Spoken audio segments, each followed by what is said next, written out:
আমাদের মুসলিম নারীদের জন্য ভাবনা চিন্তা করে একটা আইন পাশ করেছেন।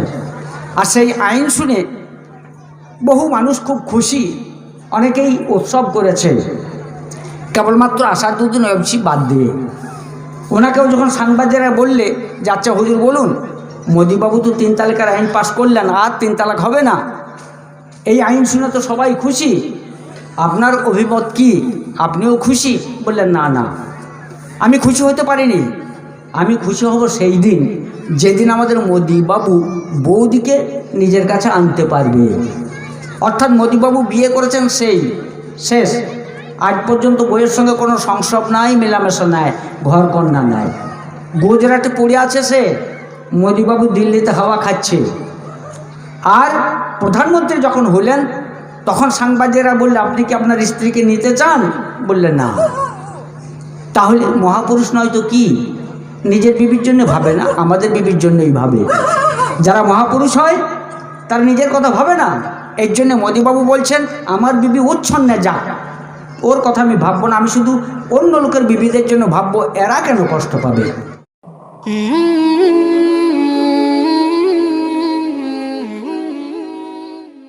রসুল করিম সাল্লাল্লাহু আলাইহি ওয়াসাল্লাম বললেন, শোনো, উট মুকাল্লাফ নয়, ওর উপরে কোরআনের আইন প্রযোজ্য নয়, কিন্তু তোমরা মুকাল্লাফ।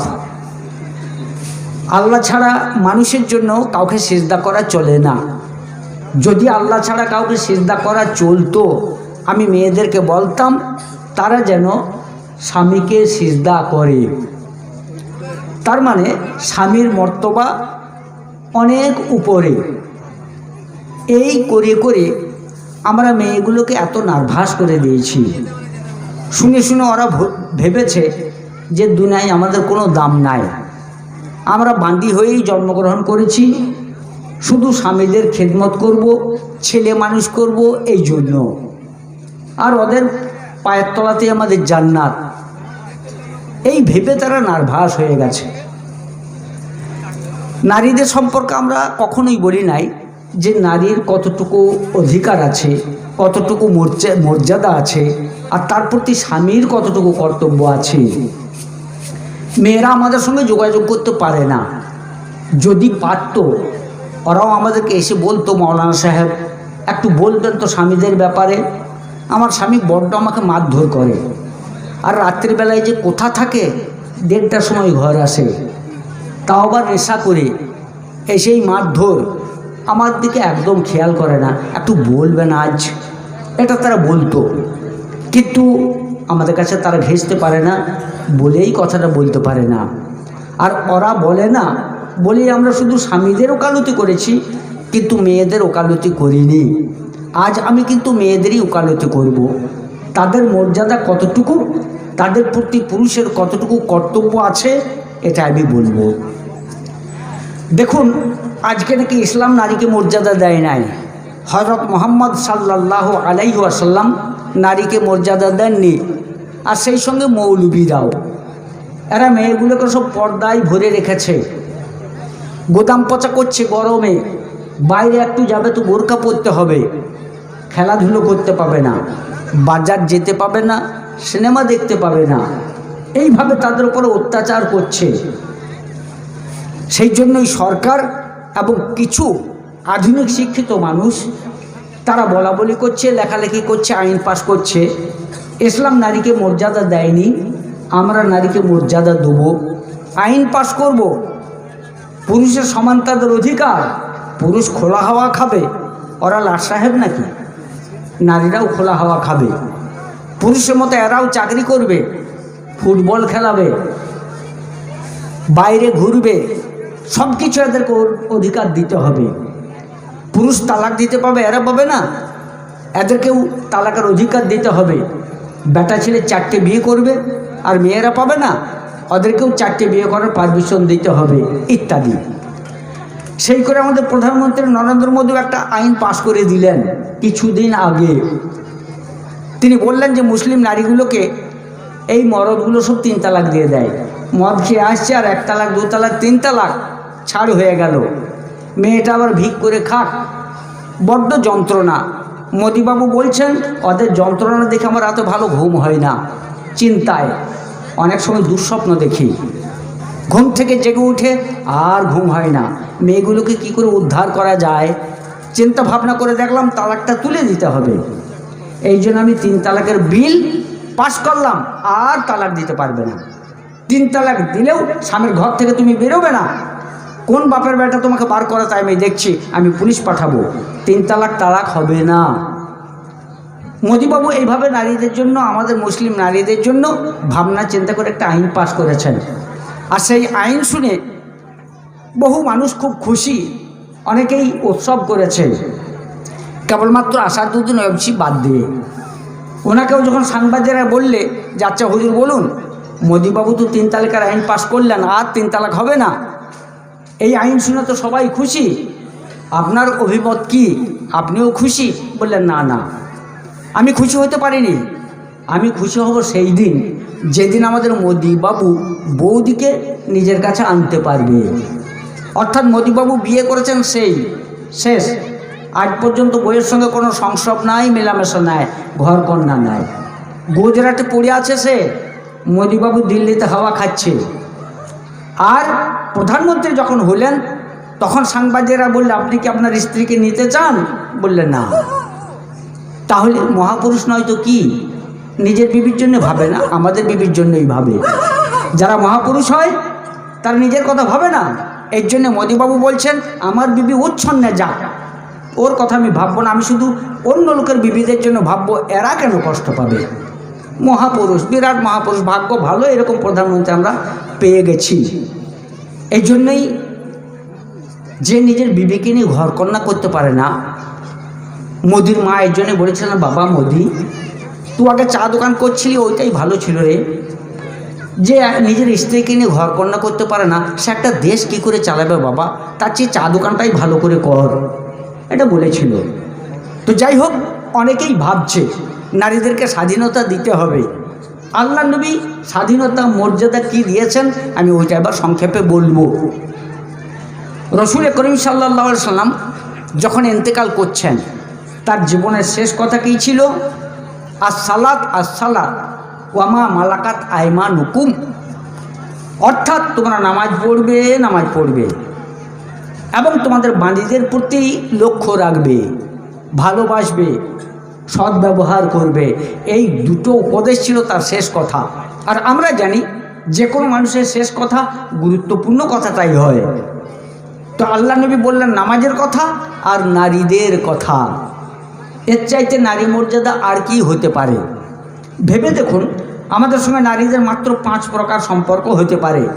যে কোনো নারী হয় আমার মা হবে, কিংবা মায়ের ক্যাটাগরি, চাচি সেও মা, খালা সেও মা, ফুপু সেও মা, মামি সেও মা, কিংবা সে আমার বোন হবে, কিংবা বোনের ক্যাটাগরি হবে, চাচাইতো বোন সেও বোন, নিজের বোন সেও বোন, ফুফতো বোন সেও বোন, খালাতো বোন সেও বোন, কিংবা সে আমার মেয়ের সমতুল্য হবে, হয় নিজের মেয়ে সেও মেয়ে, ভাইয়ের মেয়ে সেও মেয়ে, বোনের মেয়ে সেও মেয়ে, পাড়ার পড়শির মেয়ে সেও আমার মেয়ে, কিংবা তার সঙ্গে সম্পর্ক থাকবে আমার স্ত্রীর, 4 নম্বর। আর 5 নম্বর সম্পর্ক হবে কিংবা সে আমার বাঁধি হবে, দাসী হবে। এই 5টা সম্পর্ক ছাড়া আর কোনো সম্পর্ক থাকতে পারে না। এইবার আল্লাহ নবী সাল্লাল্লাহু আলাইহি সাল্লাম নারীকে মর্যাদা দিতে হবে এ ভাষণ দেননি, বরং তিনি এই 5টা ক্যাটাগরির সঙ্গে কেমন ব্যবহার করতে হবে এইটা তিনি বলেছেন আর করে দেখিয়ে দিয়েছেন। আমি এবার পাঠ করে আপনাদের সামনে তুলে ধরব। তিনি মায়ের জন্য কি বলেছেন, বোনের জন্য কি বলেছেন, মেয়ের জন্য কি বলেছেন, স্ত্রীর জন্য কি বলেছেন। রসুল করিম সাল্লাল্লাহু আলাইহি সাল্লাম মায়ের মর্যাদা সম্পর্কে বলছেন, ইন্নাল জান্নাতা তাহতা আকদামিল উম্মাহাত, মায়ের পায়ের তলায় জান্নাত। আমাদের সকলের জীবনে যেটা মূল টার্গেট সেটা হচ্ছে জান্নাত। আজকে জালসা করছি জান্নাতের জন্য, মসজিদ করছি জান্নাতের জন্য, নামাজ পড়ছি জান্নাতের জন্য, সব জান্নাতের জন্য। আর আল্লাহ বলছেন হে মানুষ, তোমার জীবনে যেটা মূল টার্গেট জান্নাত, যেটা তোমার ধ্যান জ্ঞান, ওটা একটা নারীর পায়ের তলায় রেখে দিয়েছি।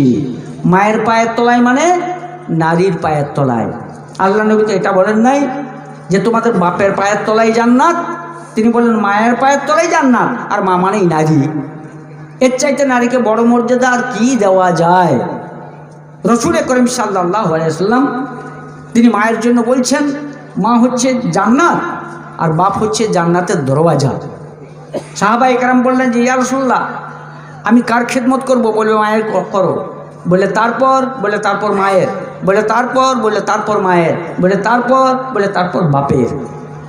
অর্থাৎ আল্লাহ নবী বললেন মায়ের মর্তবা মর্যাদা বাপের চাইতে 3 গুণ বেশি। তবে বাপ ফেলতা নয়, মা জান্নাত, বাপ জান্নাতের দরওয়াজা। শুধু জান্নাত তৈরি করলে হবে না, যদি দরওয়াজা না থাকে ঢুকবে কোন দিকে? এই জন্য বাপকেও চায়, বাপের খিদমত চায়, জান্নাতও তৈরি করার দরজাটাও কাটো। রসুল করিম সাল্লাল্লাহু আলাইহি ওয়াসাল্লাম একজন বিশিষ্ট সাহাবী আবু হুরায়রা রাদিয়াল্লাহু তাআলা আনহু, তিনি যখন ইসলাম গ্রহণ করলেন তখন তার বাড়িতে শুধু তার বুড়ি মা ছিল, আর কেউ না। আবু হুরায়রা লুকিয়ে মুসলমান হয়েছিলেন, তার মা ছিল মুশরিকা। তিনি লুকিয়ে মুসলমান হলেন, আল্লাহ নবীর দরবারে আসা যাওয়া করতে লাগলেন।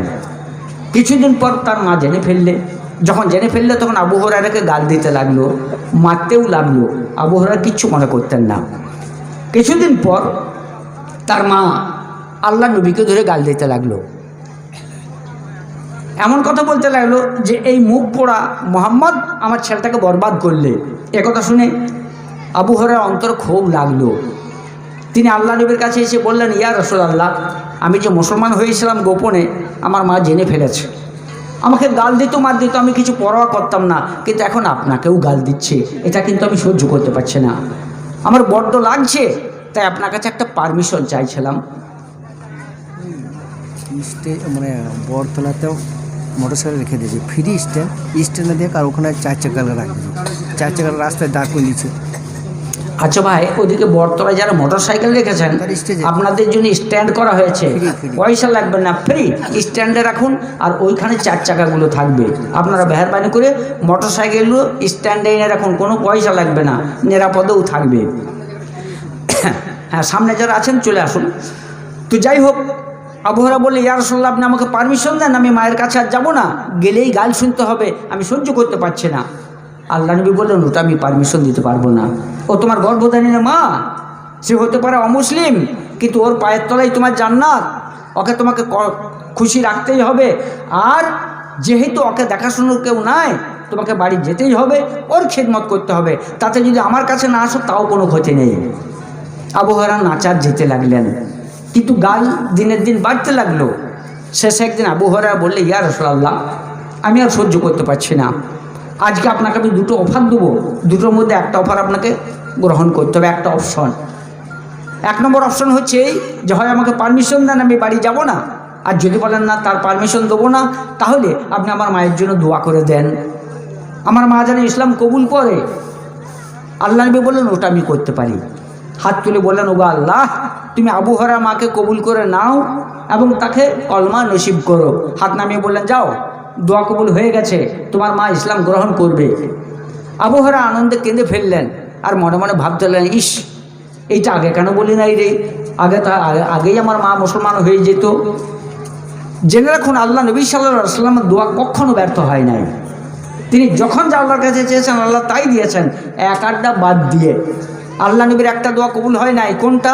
আল্লাহ নবী একদিন বলেছিলেন আল্লাহকে, যোগা আল্লাহ, আমার উম্মতের মধ্যে যেন কোনো ফিরকা না হয়, দলবাজি না হয়, সবাই এক মতে থাকে। আল্লাহ বলে, ওটা আমি কবুল করলাম না, তোমার উম্মতের ফিরকা হবেই, ভাঙন ধরবেই, ফাটল হবে, দলাদলি হবেই, ফিতনা থাকবেই, ওটা আমি রেখেছি, ওর ভেতরে রহমত আছে।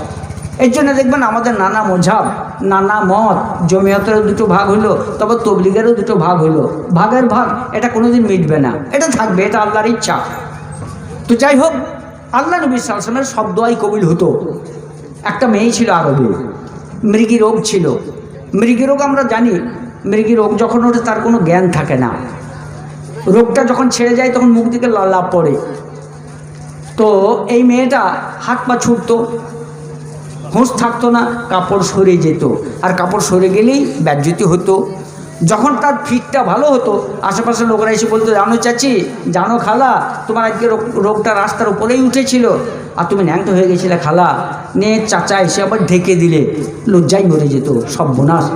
তাহলে আমার ইজ্জত পুরুষ মানুষে দেখেছে, কিন্তু করার কিছু ছিল না। একদিন মাথায় একটা বুদ্ধি এলো, আল্লাহ নবীর কাছে গিয়ে বললে, ইয়া রাসূলুল্লাহ, আমার একটা দুরারোগ্য ব্যাধি আছে, মৃগী, ভালো হয়নি, হবে না, রোগটা উঠলে আমি বেহুশ হয়ে যায়, হাত পা ছুড়ি, ন্যাংটা হয়ে যায়। রাস্তা তো ওঠে, বেটা ছেলেরা আমার ইজ্জত দেখে, তো ইয়া রাসূলুল্লাহ আমার জন্য একটু দোয়া করুন যেন আমার রোগটা ভালো হয়ে যায়। আল্লাহ নবী বললেন, শোনো, আমি যদি দোয়া করে দিই তোমার রোগ ইনশাল্লাহ ভালো হয়ে যাবে, কিন্তু কথা হচ্ছে আমার খোদা আমাকে বলেছেন যে মৃগী রোগে মারা যাবে তাকে শাহাদাতের মর্তবা দেওয়া হবে, আর বিনা হিসাবে সে জান্নাতে যাবে। অতএব তুমি যদি এই রোগে মরো তুমি শাহাদাতের মর্তবা পাবে, বিনা হিসাবে জান্নাতে যাবে। আর আমি যদি দোয়া করে দিই রোগ তোমার ভালো হয়ে যায়, তাহলে কিন্তু তুমি আর বিনা হিসাবে জান্নাতে যেতে পারবে না। এবার বলো দোয়া করবো কি না? মেয়েটা বলে, ইয়া রাসূলুল্লাহ এত তো জানতাম না, আমার জন্য তাহলে দোয়া করতে হবে না, আমার জান্নাত চাই, আমি শহীদের মর্তবা পাই, বিনা হিসেবে জান্নাত চাই, এটাই আমার ইচ্ছা। কিন্তু ইয়া রাসূলুল্লাহ একটা কাজ করলে হতো না? আপনি আমার জন্য এই দোয়া করে দেন, আমার রোগ থাক কিন্তু আমি যেন ন্যাংটা না হই। আল্লাহ নবী বললেন, ওটা করে দিতে পারি। হাত তুলে আল্লাহকে বললেন, ওগো আল্লাহ, এই মেয়েটাকে যে তুমি রোগ দিয়েছো মৃগী রোগ, এটা তোমার পক্ষ থেকে রহমত, এই রোগ তার সঙ্গে রাখো, এই রোগেই তাকে তুলে নাও, তাকে শাহাদাতের মর্তবা দাও আর বিনা হিসেবে জান্নাতে দাও। তবে আল্লাহ তোমার কাছে একটি দরখাস্ত, মেয়েটা যেন রোগ ওঠার সময় ন্যাংটা হয়ে না যায়। হাত নামিয়ে বলে, যাও, কবুল হয়ে গেছে, আর ন্যাংটা হবে না। আশ্চর্যের ব্যাপার, আল্লাহ নবী সাল্লাল্লাহু আলাইহি ওয়াসাল্লাম তারপর দীর্ঘদিন বেঁচে ছিলেন। ওই মেয়েটা রোগও উঠতো, ওই রোগে মারা গেছিল, কিন্তু একটা দিনও কাপড় সরতো না। জোরে বলুন সুবহানাল্লাহ। রাসূল করিম সাল্লাল্লাহু আলাইহি ওয়াসাল্লাম তিনি তো বাচ্চা অবস্থায় কখনো ন্যাংটা হতেন না। এমনকি তার গুপ্তাঙ্গ, তার অঙ্গ তার মা দেখে নেয়, তার বিবিরা দেখে নেয়। আয়েশা সিদ্দিকা রাদিয়াল্লাহু তাআলা তিনি বলছেন, আল্লাহ নবী আমার সঙ্গে মেলামেশা করতেন, কিন্তু কখনো আমি তার অঙ্গ দেখি নাই আর তিনি আমার অঙ্গ দেখেন নাই। রাসূল করিম সাল্লাল্লাহু আলাইহি ওয়াসাল্লামকে আল্লাহ ওই জন্য খতনা করে পাঠিয়েছিলেন। যদি খতনা না হতেন তাহলে কি হতো? তাহলে হাজামন্ত তো দেখতে পেত, যারা ধরতো তারা দেখতে পেত। আল্লাহ বলেন, হ্যাঁ আমার হবিব, তোমার অঙ্গকে আমি গোপন রাখবো, কাউকে দেখতে দেবো না, এই জন্য আমি খতনা করে তোমাকে দুনিয়ায় পাঠিয়ে দিলাম। যখন তিনি ইন্তেকাল করলেন, আলীকে বললেন, আলী তুমি গোসল দিবে, তবে একটা কথা খেয়াল রাখবে, গোসল দেওয়ার সময় আমার কাপড় যেন সরে না যায়, কারণ আমার অঙ্গ জন্মের পরে আজ পর্যন্ত কেউ দেখেনি, আল্লাহ ওটাকে ঢেকে রেখেছেন, ঢেকে রাখবেন, সতর্ক থাকবে কাপড় যেন না সরে। তবে যদি বাচ্চা সরিয়ে যায় আমার কোনো ক্ষতি হবে না, ক্ষতি হবে তোমার। আমার কাপড় সরে যাওয়ার সঙ্গে সঙ্গে তুমি আমার অঙ্গ দেখতে পাবে না, জ্বর থাকবে, সবাই অন্ধ হয়ে যাবে সঙ্গে সঙ্গে। আলী রাদিয়াল্লাহু তাআলা খুব সতর্কভাবে গোসল দিয়েছিলেন, কাপড় অবশ্য সরেনি। তাই বলতে চাইছি, আল্লাহ নবী অঙ্গ কেউ দেখেনি, এই বুড়িও মারা গেল কিন্তু ওর অঙ্গ কখনো দেখেনি। যাই হোক, আবু হুরায়রা যখন শুনলেন তার মায়ের জন্য দোয়া কবুল হয়েছে, বাড়ির দিকে ছুটতে লাগলেন। এত জোরে ছুটছেন মনে হচ্ছে পড়ে যাবে। আশেপাশের লোকগুলো তারা বলে, আবু হুরায়রা কেন ছুটছো, কোনো বিপদ হয়েছে ঘরে? বললে, না বিপদ কোনো, খুব সুসংবাদ, আল্লাহ নবী দোয়া করেছেন আজকে আমার মা ইসলাম ধর্ম গ্রহণ করবে। লোকগুলো কিন্তু মুশরিক ছিল, কথাটা শুনতে তাদেরকে ভালো লাগলো না। তাই বলে, আবু হুরায়রা ঠিক আছে, তোমার নবী দোয়া করেছেন তোমার মা মুসলমান হবে, তো ছোটার কি আছে বলো তো, আস্তে আস্তে যাও। বললেন, না আমি কেন ছুটছি জানো, আজ আমি পরীক্ষা করতে চাইছি আমার স্পিড বেশি না আল্লাহ নবীর দোয়ার স্পিড বেশি, আমার ঘরে আমি আগে ঢুকি না আল্লাহ নবীর দোয়াটা আগে ঢুকে, এটা আমি দেখতে চাইছি। ছুটতে ছুটতে বাড়িতে গেলেন, দরজা লাগানো, টোকা মারলেন, দেখলেন তার মা দরজা খুলে দিলে, গোসল করেছে, সাদা কাপড় পরেছে, চেহারাটা স্নিগ্ধ শান্ত। আবু হুরায়রা বলল, মা এ কি, অন্যদিন বাড়ি ঢুকতেই তুমি আমাকে গাল দাও, মারতে আসো, আজ তো সেসব কিচ্ছু করলে না, ব্যাপার কি? তার মা বলে, বাবা আবু হুরায়রা, আমি অনেক ভেবে দেখলাম রে, তোদের নবী সত্যিই নবী বটে, তাই আমি সিদ্ধান্ত নিয়েছি ইসলাম ধর্ম গ্রহণ করব।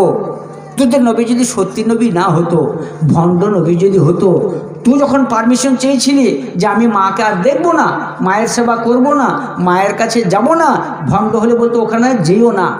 কিন্তু নবীরা কখনো নিজের স্বার্থের জন্য কারো হক নষ্ট করে না, এই জন্যই সে বলতে পেরেছিল আমার কাছে না এলেও চলবে, কিন্তু তোমাকে মায়ের সেবা করতেই হবে, এ নবী ছাড়া কেউ বলতে পারে না। আমার ভুল ভেঙে গেছে, চল বাবা তোদের নবীর কাছে নিয়ে আমি মুসলমান হব। জোরে বলুন সুবহানাল্লাহ। আল্লাহ নবী সাল্লাল্লাহু আলাইহি ওয়াসাল্লাম মাকে এত মর্যাদা দিয়েছেন, তাহলে যে আল্লাহ নবী মাকে মর্যাদা দিলেন তার মানে নারীকে মর্যাদা দিলেন, তাহলে এটা কি নারী মর্যাদা নয়? 2 নম্বর কথা। এবার আমি বলবো মেয়ের মর্যাদা, আল্লাহ নবী বিটিদের কি মর্যাদা দিয়েছেন। রাসূল করিম সাল্লাল্লাহু আলাইহি ওয়াসাল্লাম একদিন সাহাবায়ে কেরামদেরকে বললেন, যদি কারো 3টে মেয়ে থাকে, সেগুলোকে যদি কোরআন শিক্ষা দেয় আর সৎ পাত্রে পাত্রস্থ করে বিয়ে দেয়, আল্লাহ তার জন্য জান্নাত ওয়াজিব করে দেন। জোরে বলুন সুবহানাল্লাহ। ভাত খান নাই? একটু জোরে বলুন সুবহানাল্লাহ। একজন সাহাবী বলে, ইয়া রাসূলুল্লাহ, আমার একটা মেয়ে। আল্লাহ নবী বলে, যদি একটা মেয়েও কেউ মানুষ করে, কোরআন শিক্ষা দেয়, সৎ পাত্রে পাত্রস্থ করে, তার জন্যও জান্নাত ওয়াজিব হয়ে যায়। কার জন্য বললেন? বিটির জন্য। আল্লাহর জন্য। নবী তো বেটার জন্য বললেন না। তিনি তো বললেন না যদি কারো 7টা বেটা থাকে আর 7 বেটাকে একজন করে ইঞ্জিনিয়ার, একজনকে করে মাস্টার, একজনকে করে ডাক্তার, আর 7 জনকে 7টা বিল্ডিং তৈরি করে দেয়, আর একটা করে লাঙ্গলের চাষ দেয়, তার জন্য জান্নাত ওয়াজিব, এটা আল্লাহ বললেন না। বেটার জন্য বলেন নাই, বিটির জন্য বলেছেন। তো এটা নারী মর্যাদা না পুরুষ মর্যাদা? রসুল করিম সাল্লাল্লাহু আলাইহি ওয়াসাল্লাম একদিন বাড়ি ঢুকলেন, গিয়েই দেখলেন আয়েশার মন খারাপ। বলে, আয়েশা তোমার কি হয়েছে? বলে, ইয়া রাসূলুল্লাহ, এইমাত্র আমাদের বাড়িতে একটা মর্মান্তিক দৃশ্য ঘটে গেল, এর জন্য আমার মনটা খারাপ। বলে, কি হলো? বলে, একটা বিধবা মেয়ে এলো, তার সঙ্গে 2টো কচি কচি বাচ্চি মেয়ে। তো মেয়েটা এসে বললে, ইয়া উম্মাল মুমিনিন, আমার বাচ্চাগুলোকে নিয়ে কয়েকদিন খেতে পায় নাই, ভোকের যন্ত্রণায় বাচ্চাগুলো খুব কষ্ট পাচ্ছে, কিছু আছে তো দেন। আমার বাড়িতে মাত্র 3টে খেজুর ছিল, 3টে খেজুর তাদের হাতে দিলাম। মেয়েটা 2টো খেজুর 2টো বাচ্চির হাতে দিলে, একটা খেজুর নিজের হাতে রাখলে। বাচ্চা 2টো এত ভোকা ছিল, এত ক্ষুধার্ত ছিল, সঙ্গে সঙ্গে সেই খেজুর 2টো মুখে ভরেই আঁটি শুদ্ধ গিলে ফেললেন। মা তখন খেজুরটা ভেঙেছে খাওয়ার জন্য। ইতিমধ্যে 2 দিক থেকে 2টো বাচ্চি হাত বাড়িয়ে মাকে বলছে, মা আমাদের পেট ভরে নাই, এখনও খাবো।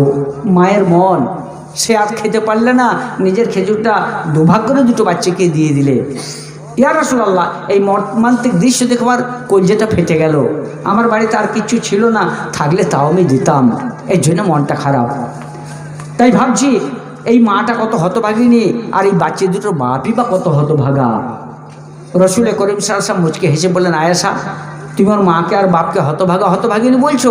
না, শোনো এই মেয়ে 2টো কত মর্তবা জানো? ওর মা বাপ যদি জাহান্নামেও যায় সগীরা গুনার কারণে, এই মেয়ে 2টো গিয়ে ঢাল হবে আল্লাহর কাছে। এরা জামিন করে নিয়ে মা বাপ 2টোকে জান্নাতে নিয়ে যাবে, এরা জাহান্নামের জন্য ঢাল হয়ে যাবে। অতএব এর মা বাপ হতভাগা হতভাগিনী নয়, বরং সৌভাগ্যবান সৌভাগ্যবতী। আল্লাহ নবী সাল্লাল্লাহু আলাইহি ওয়াসাল্লাম মেয়েদের জন্য এই মর্তবার কথা বলেছেন। তারপরেও রসুল করিম সাল্লাল্লাহু আলাইহি ওয়াসাল্লাম মেয়েদের জন্য এটা বলেছেন, শুধু বেটা ছেলে নয়, কন্যা সেও ভাগ পাবে। ইসলামের ইতিহাসে আমরা দেখেছি, ইতিপূর্বে কোনো জাতি, কোনো ধর্ম নিজের মেয়েকে জমির ভাগ দেয়নি। পুরুষতান্ত্রিক সমাজ ছিল, পুরুষরাই ভাগ নিয়েছে। আল্লাহ নবী সর্বপ্রথম বিটিদেরকে ভাগ দিলেন, বেটা ছেলে যা পাবে তার হাফ পাবে। আমাদের ভারতবর্ষেও হিন্দু ভাইরা দিতে পারতো না, যা হতো বেটা ছেলেরাই নিত। মুসলমানদের কাছে দেখে দেখে শিখলে ওরা এখন দেখবেন ছেলেকেও জমি দেয়, মেয়েকেও জমি দেয়। এটা ইসলামের কাছে ধার করা। জগতে যারাই মহাপুরুষ হয়েছেন, যে কোনো জাতিরই হোক না কেন, তিনি মুহাম্মদ সাল্লাল্লাহু আলাইহি ওয়াসাল্লামের কাছে চরিত্র ধার করেছেন, ধার করে তিনি বড় হয়েছেন। ঈশ্বরচন্দ্র বিদ্যাসাগর মহাপুরুষ কেন? মাতৃভক্ত ছিলেন।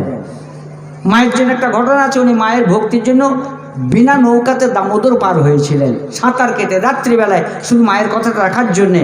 এই জন্য মহাপুরুষ। তো মায়ের কথা শুনতে কে বলেছেন? আল্লাহর নবী।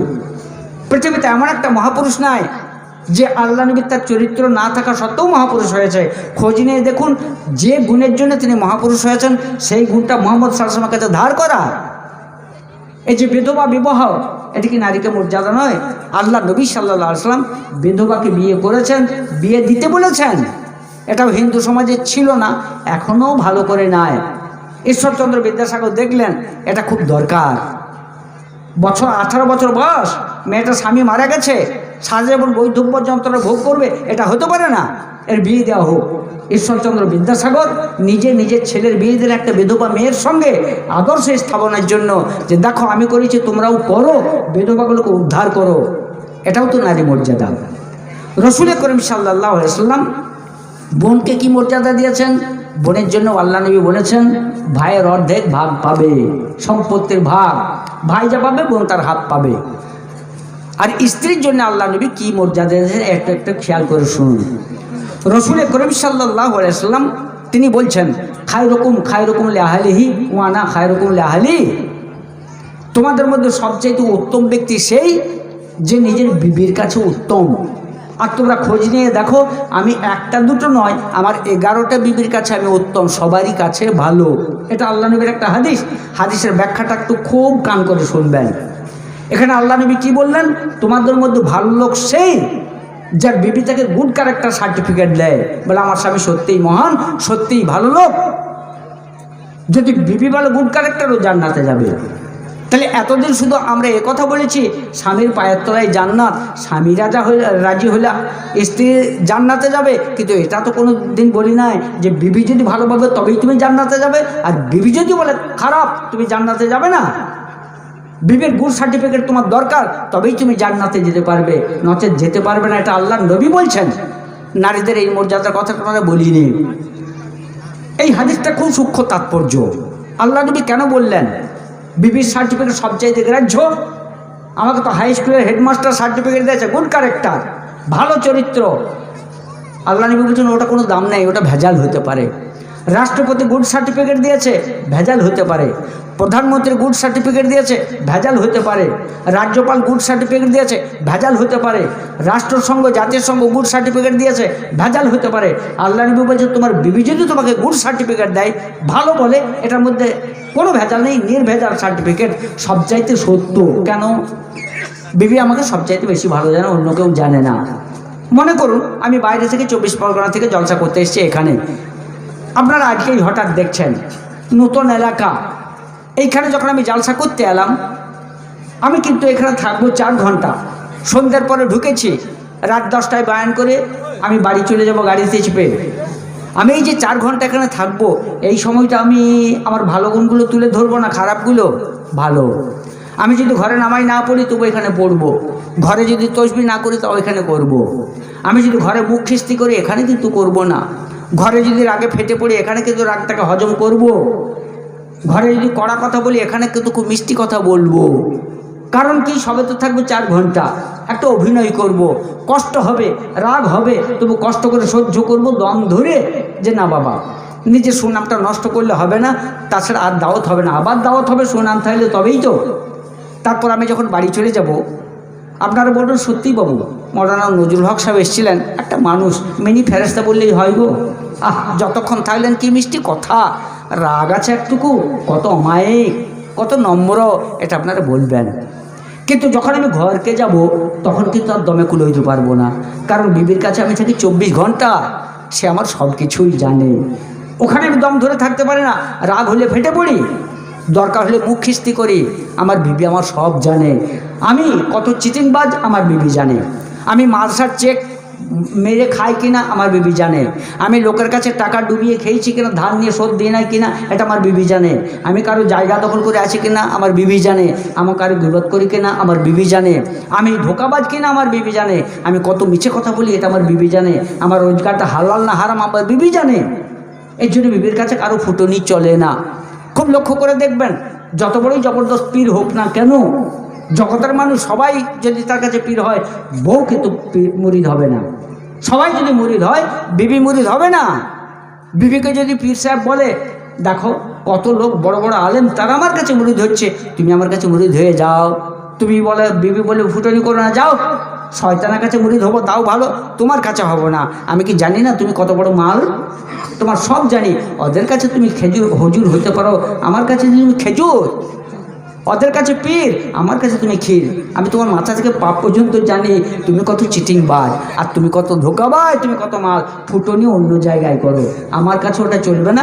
পীরগিরি ওখানে ফলো, আমার কাছে তুমি ক্ষীর, এটা বলবে না? বলবে না? খুব খোঁজ নিয়ে দেখবেন, যত পীর আছে তার বিবি মুরিদ হয় না।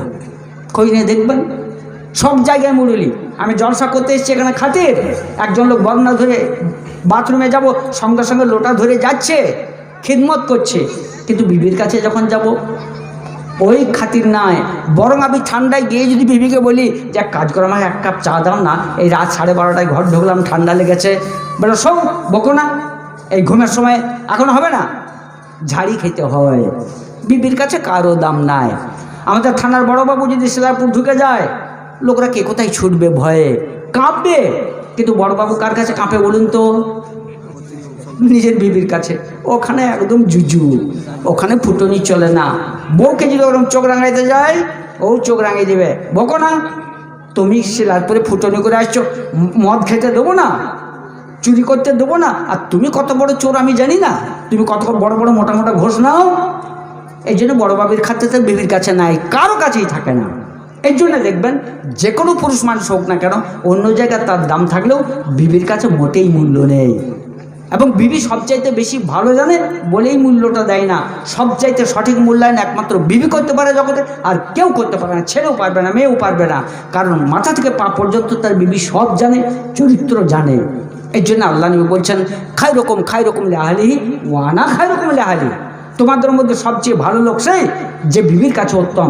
যদি বিবি কাউকে বলে দেয় আমার স্বামী চরিত্রবান, আমার স্বামী মহান, আমার স্বামী গুড ক্যারেক্টার, আমার স্বামী অত্যন্ত ভালো লোক, সত্যিই সে ভালো লোক, এটা নিঃসন্দেহে কোনো রকমের সন্দেহ করার কিচ্ছু নাই।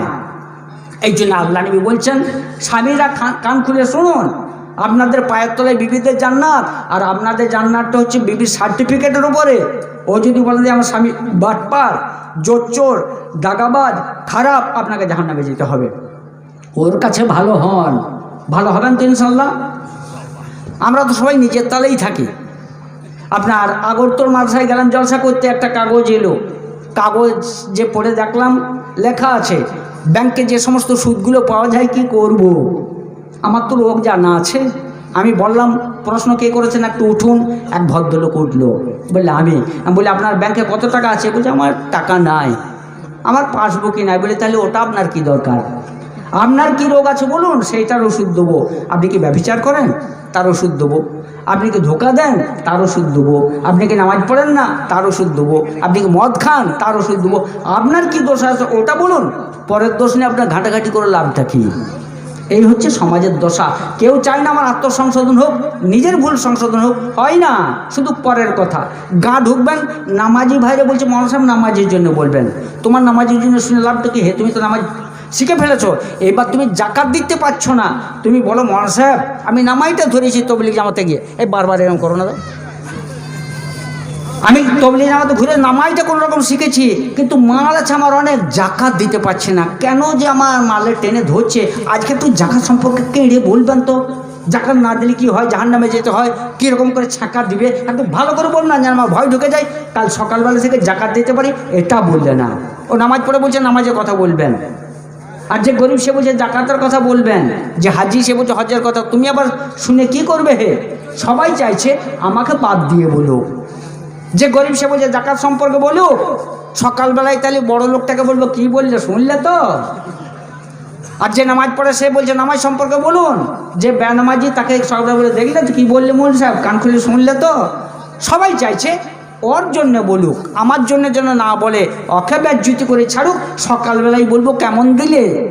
এই আমাদের রোগ, আমরা নিজের রোগের ওষুধ কেউ চাই না, এটা আমাদের একটা বড় রোগ।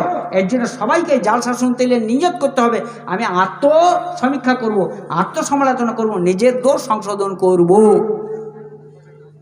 সিজাতে জালসা করতে গেলাম, কাগজ এলো, বললে শেরেক বেদাত সম্পর্কে বলবেন। সিজাতে আছে হানাফি এবং আপনার আহলে হাদিস। আহলে হাদিসরাও শিরক কম করে, হানাফিরাও কম করে। শিরক বেদাত কে করে? বেরেলিরা। আর বেরেলিরা রয়েছে খুস্তিগিরিতে। আমি বুঝতে পারলাম এরা নিজের দোষ শুনতে রাজি নয়, পরের দোষ গাইতে বলছে। আমি কাগজটা হাতে নিয়ে বললাম ঠিক আছে, আজ শিরক বেদাত সম্পর্কে বলতে হয়েছে, কিন্তু এটা হবে আমার নেমক হারামি। সিজের লোকরা শিরক বেদাত করে না, শিরক বেদাত করে খুস্তিগিরির লোকরা। তাহলে শিরক বেদাতে যদি ওষুধ দিয়ে যায়, তাহলে সিজের মুরগি খেলাম আর খুস্তিগিরির উপকার করলাম, এটা হয় না, নেমক হারামি। আপনাদের সিজের লোকের কি দোষ আছে বলুন, আপনাদের রোগগুলো বলুন, সেইগুলো ওষুধ দেবো। আপনাদের মুরগি খাবো, আপনাদের রোগের ওষুধ দিয়ে যাব। তারপর শুরু করলাম, আপনারা কি মনে করছেন যে সিজের লোকেরা শিরক বেদাত করি না, শুধু ওই খুস্তিগিরি ওলারাই করে? না, হানাফি করে শিরক আছে, আহলে হাদিস করে শিরক আছে। আমি কি করে বলছি? আমার আহলে হাদিস করে আমার বিয়ে, আমার মেয়ের বিয়ে, আমি তাদের নারীর খবর জানি। ওদের শিরক নাই কে বললে? ওরা ধরতে পারে না। আমি একটা একটা করে খুলে বলে দিতে পারি ওদের মধ্যে কি শিরক আছে। আমি সে কথা খুলে বলেছিলাম যে আজ শুধু সিজেরই রোগের ওষুধ দেবো, খুস্তিগিরির ওষুধ দেবো না। ওরা যেদিন মুরগি খাওয়াবে সেদিন ওদের রোগের ওষুধ সেই দিন দেবো, আজ নয়। আজ তোমাদের রোগের ওষুধ দিয়ে যায়। এই জন্যে যে আমাকে দাওয়াত করে যে ব্যাপারে আমি তারই ওষুধ দিয়ে আসি। যদি কেউ নতুন বিল্ডিং করে আমাকে দাওয়াত দেয়, নতুন বাড়ি করেছে, একটু দোয়া খায়ের হবে। আর নতুন বিল্ডিং করার, বড় বিল্ডিং করার কি যে খারাপই, কত ক্ষতি, আমি ওই সম্পর্কেই বলি খাবো এর, উপকার করবো এর। তো যাক, যেটা আমি বলতে চাইছিলাম, এটা আমাদের দোষ, এটা পরিহার করতে হবে।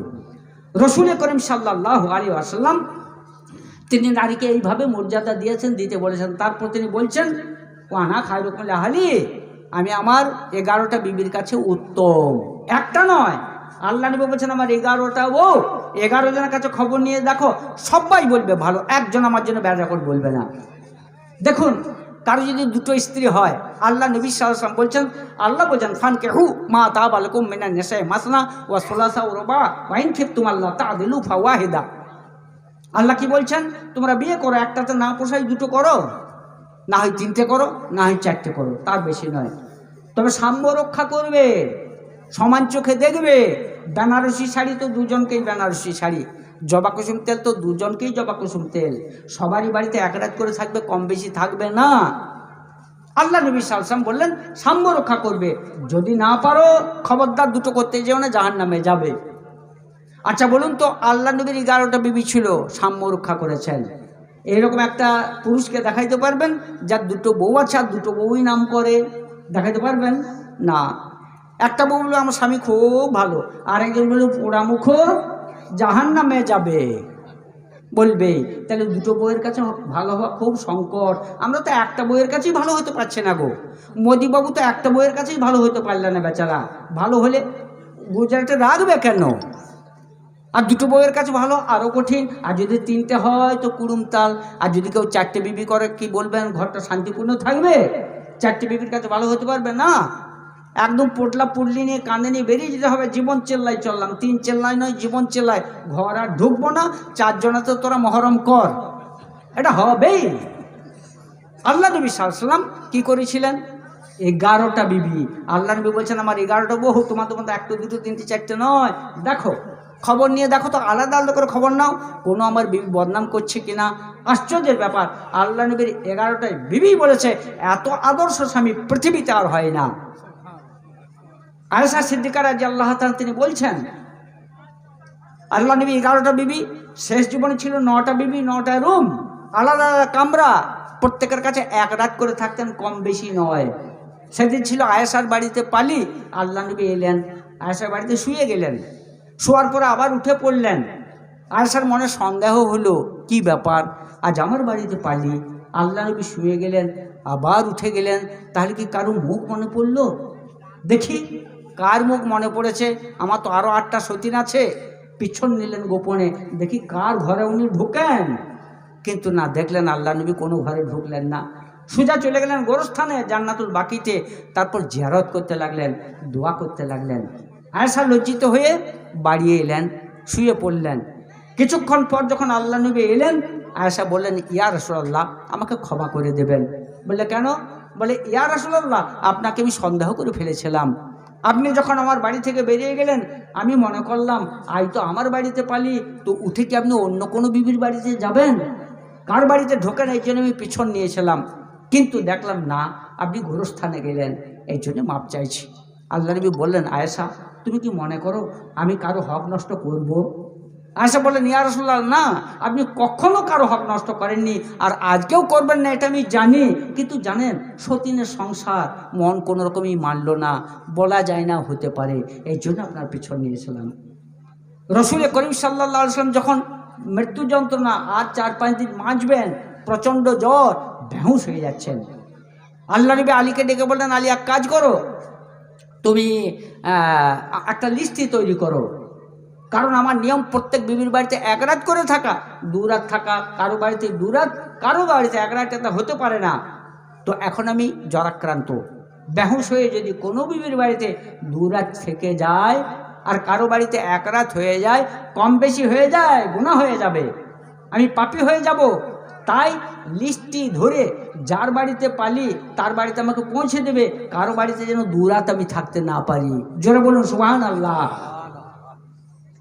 একথা শুনে বিবিরা কেঁদে ফেললেন, বললেন, ইয়া রাসূলুল্লাহ, আপনি তো কখনো আমাদের কারো হক নষ্ট করেননি, ইতর বিশেষ করেননি, দু চোখ দুরক করেননি, আজকেও আপনি করতে চাইছেন না।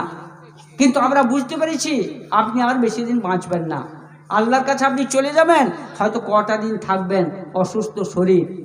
এই শেষ কটা দিন আপনার অসুস্থ শরীরটাকে নিয়ে আমরা এঘর ওঘর করে টেনে নিয়ে বেড়াইতে চাই না। আপনাকে পারমিশন দিলাম যে কোনো বিবির বাড়িতে আপনি জীবনের শেষ দিন কটা থাকুন। তবে আমরা বলবো, যেহেতু আয়েশা কুমারী মেয়ে, শক্তি তার বেশি, খেদমত বেশি করতে পারবে, আয়েশার বাড়িতেই জীবনের শেষ দিন কয়টা কাটান। আল্লাহ নবী বললেন, আলী তাহলে আমার জন্য পারমিশন হয়ে গেল, আয়েশার বাড়িতেই দাও। আল্লাহ নবীকে আয়েশার বাড়িতে দেওয়া হলো। 3-4 দিন পরেই আল্লাহ নবী সাল্লাল্লাহু আলাইহি ওয়াসাল্লাম ইন্তেকাল করে গেলেন। আয়েশা সিদ্দিকা রাদিয়াল্লাহু তাআলা বলছেন যে আল্লাহ নবী সাল্লাল্লাহু আলাইহি ওয়াসাল্লাম যখন ইন্তেকাল করবেন আমার কোলে মাথা দিয়ে ঘুমিয়ে গেলেন। এবং আয়েশা বলছেন, আমার আরেকটা গর্বের ব্যাপার, আল্লাহ নবীকে আমি কোলে করে নিয়ে বসে আছি, মৃত্যু যন্ত্রণা চলছে, ইতিমধ্যে আমার ভাই মোহাম্মদ কয়েকটা দাঁতন, কাঁচা দাঁতন নিয়ে এলো।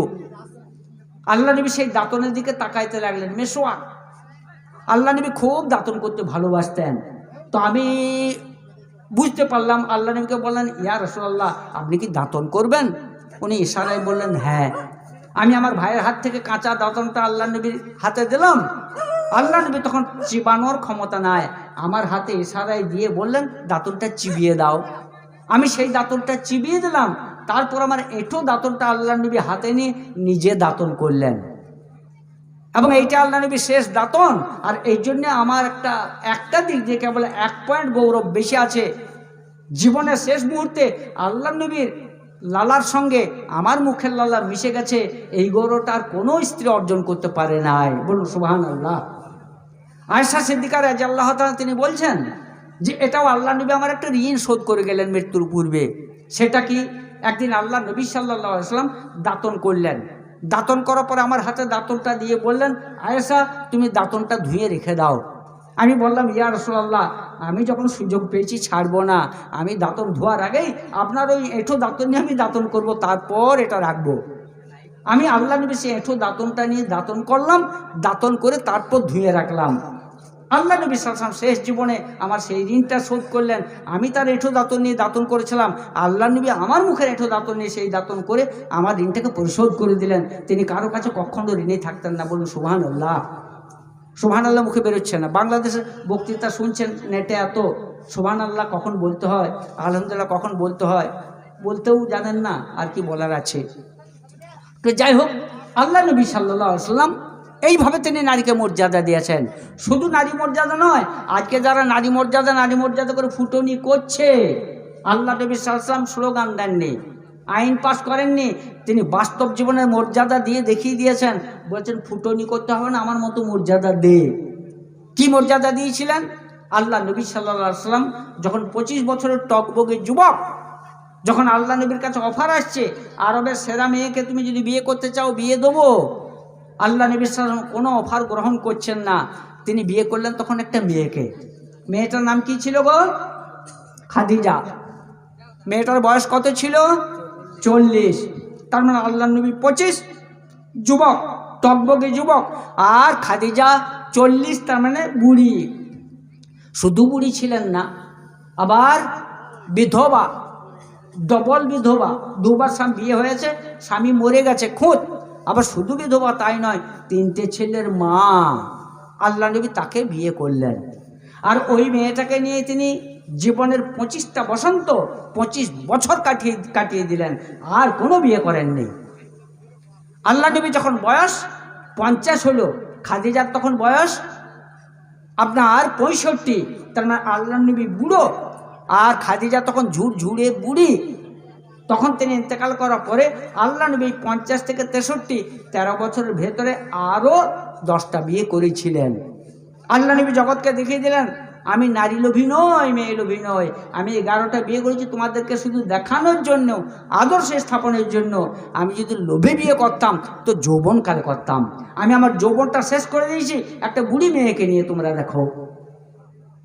আল্লাহ নবী সাল্লাল্লাহু আলাইহি ওয়াসাল্লাম তাই বলছেন, ওই ফুটনি করতে হবে না, আমার মতো বিয়ে কর। কত বাপের বেটা, বিধবা মেয়েকে বিয়ে কর, বুড়ি মেয়েকে বিয়ে কর, ছেলের মাকে বিয়ে কর, যারা নারী মর্যাদার জন্য আন্দোলন করছে তাদেরকে যদি বলা হয়, ভাই যে মেয়েটার জন্য বলছি তোমাকে, মেয়েটা একটু তোমার চেয়ে বয়সও 5 বছরের বড় হবে, বলে না চলবে না, ছোট হতে হবে 5 বছর। বলে ঠিক আছে, আরেকটা পাত্রী আছে বয়সে ছোট হবে কিন্তু দেখতে খুব একটা ভালো হবে না, বলে না চলবে না, হেমা মালিনী চায়। বলে আরেকটা পাত্রী আছে দেখতে হেমা মালিনীর মতোই হবে কিন্তু ভাই পণ দিতে পারবে না, গরিব, চলবে। বলে না, পণ না নিলে গাড়ি ভাড়া করবো কোথা, কি করে? বলে ঠিক আছে, আরেকটা পাত্রী আছে, ও তোমাকে পণও দিতে পারবে কিন্তু বর যাত্রীটা নিতে পারবে না, 2-5টা লোক নিয়ে বিয়েটা করতে হবে তোমাকে। বলে না, হবে না, আমার বন্ধু বান্ধব আছে 150, তাদের খেয়েছি, খাওয়াইতে হবে না। হারামজাদা, তোর পান থেকে একটা চুন খসাইতে দিতে পারিস না, এতটুকু তো তার ত্যাগ শিকার নাই। আর তুই বলছিস নারীকে মর্যাদা দেবো? হারামজাদা, তুই কি নারী মর্যাদা দিবি রে? বিধবা বিয়ে কর, ছেলের মা বিয়ে কর, তবে দেখা যাবে তুই নারীকে মর্যাদা দিস। নারীকে মর্যাদা দিতে হবে, দিতে হবে। স্লোগান দেওয়া খুব সহজ, এটা আমরা রাত দিন দেখছি। এর জন্য আমি একটা উদাহরণ প্রায় দিই, আজকেও দিচ্ছি।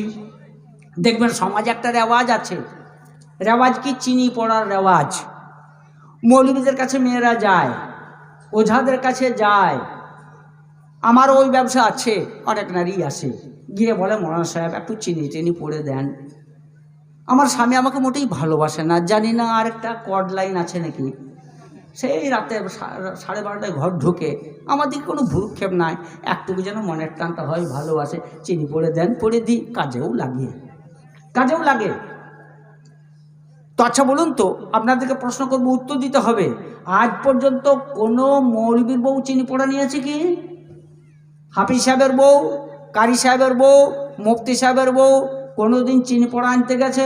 একটু চিনি পড়া দাও বাবা, আমার স্বামী রাত 1টায় ঘর ঢুকে কী যে করে, আমার দিকে খেয়াল নাই, আর একটা লাইন করে ফেললে নাকি তার ঠিক নাই। শুনেছেন? একটা বলুন, পুরস্কার দেবো। একটা পারবেন না, পাচ্ছেন না। তাহলে আর এই মৌলবীরা, এদের বউদের চিনি পড়া দরকার হয় না, অথচ এরা নারীকে মর্যাদা দিতে হবে স্লোগান মারে না।